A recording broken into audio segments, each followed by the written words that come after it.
Diqqat aholiga tezkor xabar. O'zgidromet O'zbekistonda kutilayotgan 9, 10 hamda 11 avgust kunlari uchun rasmiy tezkor ob-havo prognozini e'lon qildi. Assalomu alaykum hurmatli tomoshabinlar, kanalimizga xush kelibsiz.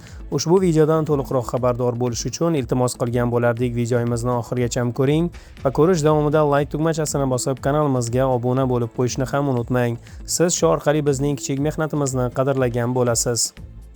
Diqqat qiling. Qoraqalpog'iston Respublikasi va Xorazm viloyatida havo quruq va kam bulutli bo'ladi. Yog'ingarchilik kutilmaydi.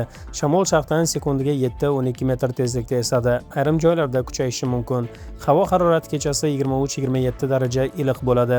Kunduzi 9 avgustda 37-40 daraja, 10 avgustda 38-41 daraja, 11 avgust kuni esa 39-42 daraja jazirama issiq bo'lishi kutilmoqda. Buxoro va Navoiy viloyatlarida quyoshli va quruq ob-havo saqlanadi. Kechasi 24-29 daraja iliq bo'ladi. Kunduzi 9 avgustda 39-42 daraja, 10 avgustda 40-43 daraja, 11 avgust kuni esa 41 darajadan 44 darajagacha jazirama issiq bo'lishi prognoz qilinmoqda. Toshkent, Sirdaryo, Jizzax hamda Samarqand viloyatlarida yog'ingarchilik kutilmaydi. Osmon kam bulutli bo'ladi. Shamol sharqdan sekundiga 7-12 metr tezlikda esadi.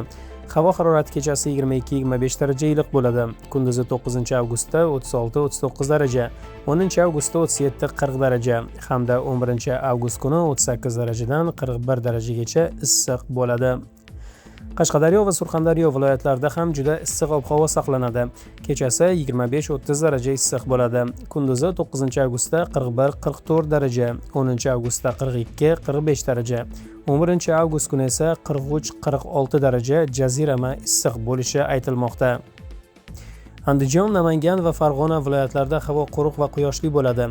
Sharqiy shamol yo'nalishini o'zgartirib, sekundiga 5-10 metr tezlikda esadi. Kechasi 22-25 daraja iliq bo'ladi.